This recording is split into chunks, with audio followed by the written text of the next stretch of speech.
Some places on Earth seemed determined to stay empty. The Kubuqi Desert in northern China was one of them. For decades, it was a relentless sea of sand, China's seventh largest desert, sprawling over 7,200 square miles. Imagine a place where winter temperatures plummet to bone-chilling lows and summers bring scorching heat that can bake the ground solid. Gigantic sand dunes, some towering 200 feet high, marched eastward, swallowing up what little farmland remained. This wasn't just a patch of sand. It was an aggressive, expanding force of nature that buried roads, homes, and hope, making life for the local people a daily struggle for survival against the encroaching yellow tide. But every so often, you find someone who looks at an impossible situation and refuses to back down. In 1988, a former teacher named Wang Wenbao decided he'd had enough. He was running a small salt company on the edge of the desert, and the relentless sand was threatening to bury his business entirely. Instead of packing up and leaving like so many others, he did something most would call crazy. He decided to fight the desert itself. This wasn't just about saving his company, it was about reclaiming a future for the entire region. Wang Wenbao, later nicknamed the Desert King, embarked on a mission that would span decades and consume his life savings and more. Taking on a desert is no small feat. It's a dirty, grueling job that requires more than just a shovel and some good intentions. Wang Wenbao knew he needed a plan, a big one. He poured his own money into the project and borrowed heavily, eventually founding the Elian Group to spearhead the effort. This wasn't a half-hearted attempt to plant a few trees and hope for the best. It was a massive, ambitious undertaking to build a whole new ecosystem from scratch. He was betting everything on the idea that with the right strategy and enough grit, you could not only stop a desert but actually make it green and productive again. The challenge was monumental. The sand was loose and offered no nutrients, the wind was a constant enemy, and water was almost non-existent on the surface. Traditional farming and planting methods were useless here. The local communities were trapped in poverty, their livelihoods eroded by the same sand that choked the land. Wang Wenbao's vision was to create a system where nature and industry could work together, turning the desert's greatest weaknesses, its endless sun and sand, into strengths. It was a long shot, a gamble against one of the harshest environments imaginable, but it was a fight he was determined to win. To beat the desert, Wang Wenbao needed an army. His soldiers came in an unusual form, millions of French-bred Rex rabbits. These critters, known for their valuable pelts, were more than just a source of income. They were the first wave in the ecological assault on the sand. Housed in vast, closed-loop eco-farms, these rabbits became the engine of soil creation. Their manure, rich in nitrogen, phosphorus and potassium, was a natural fertilizer. As they munched on feed, they produced nutrient-packed droppings that transformed sterile sand into dark, moist humus, the very foundation of fertile earth. This wasn't an accident, it was a brilliantly simple cyclical system in action. Of course, rabbits need to eat, and that's where the second part of the plan came in.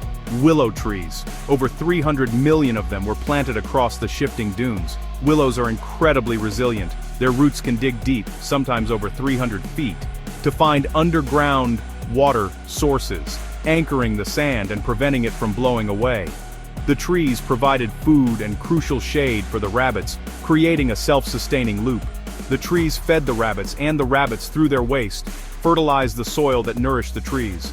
This symbiotic relationship was the key to turning barren dunes into a thriving green landscape, 1 acre at a time. The third piece of the puzzle harnessed the desert's most abundant resource: sunlight. The team built the massive Junma solar power plant, a breathtaking array of 196,000 solar panels arranged to look like a galloping horse from above. This wasn't just for show, it was a powerhouse of green energy, but its real genius lay in its dual purpose. The panels provided shade, dramatically cooling the ground beneath them and reducing water evaporation. This created a microclimate where grasses could finally take root and flourish. The panels also slowed down the fierce desert winds, protecting the fragile new growth and making the area suitable for grazing animals. This three-pronged approach, rabbits for soil, trees for stability, and solar panels for energy and shelter, was a masterclass in ecological engineering. Each element supported the others, creating a powerful system that did more than just hold back the sand. It actively reversed the process of desertification. The rabbits turned sand to soil, the trees locked that soil in place, and the solar panels provided the power and protection needed for life to take hold. It was a dirty, hands-on job that proved that with a little ingenuity, you can work with nature to fix what's broken, even on a colossal scale. The results of this decades-long effort are nothing short of astonishing. Where there was once only yellow sand, there is now a sprawling green oasis. The project successfully reclaimed over a third of the desert, creating a green wall that holds back an estimated 15 million tons of sand each year. This isn't just a few patches of grass, it's a full-blown ecological revival. A 2023 report from China's Ministry of Ecology revealed that wildlife populations have boomed.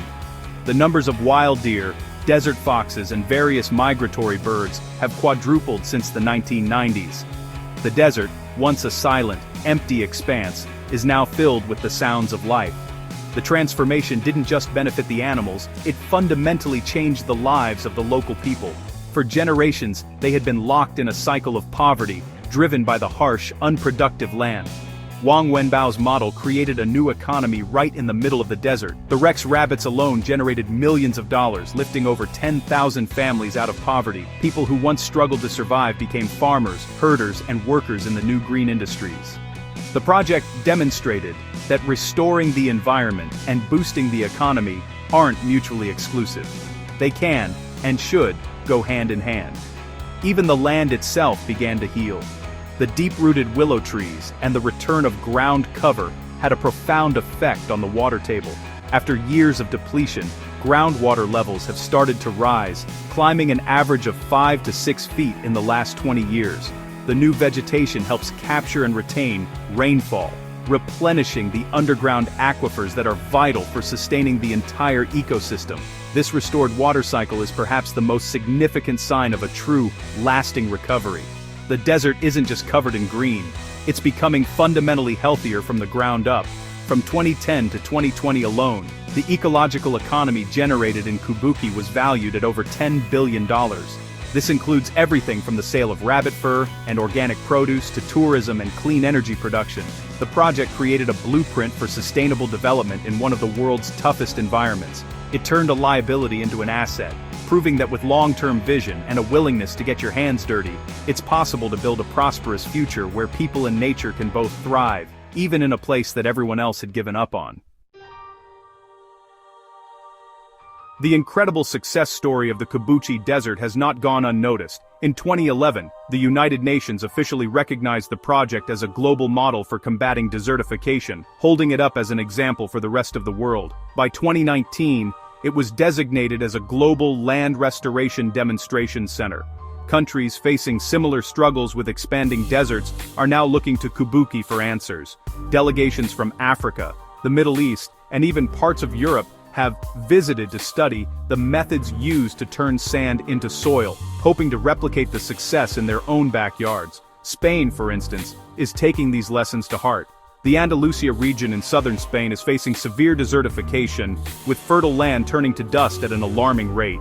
Inspired by the Kubuqi model, Spain has launched its Andalusia Restoration Plan 2030. This ambitious plan includes planting a Mediterranean green wall of resilient trees and implementing agro-photovoltaic systems, where crops or grazing animals are integrated with solar farms.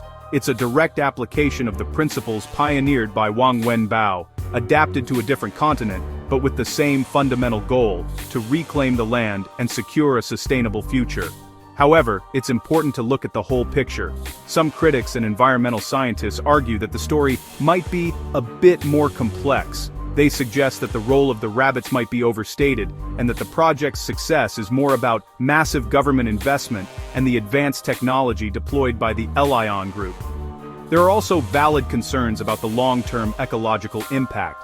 Some experts worry that the rapid expansion of rabbit farms could lead to an overabundance of nitrogen from their manure, potentially altering the soil's chemistry and affecting groundwater quality down the line. It's a reminder that even the best solutions can have unintended consequences. Despite these debates, the Kubuqi project stands as a powerful symbol of hope. It proves that desertification is not an unstoppable force. It took decades of hard work, a lot of trial and error, and an unwavering belief that it could be done. Whether it was the rabbits, the trees, the solar panels, or a combination of everything, the result is undeniable. A desert is in retreat. For a world grappling with climate change and land degradation, the story of Kubuqi is more than just inspiring. It's a practical, if imperfect, roadmap showing that we have the tools to heal our planet, one dirty job at a time.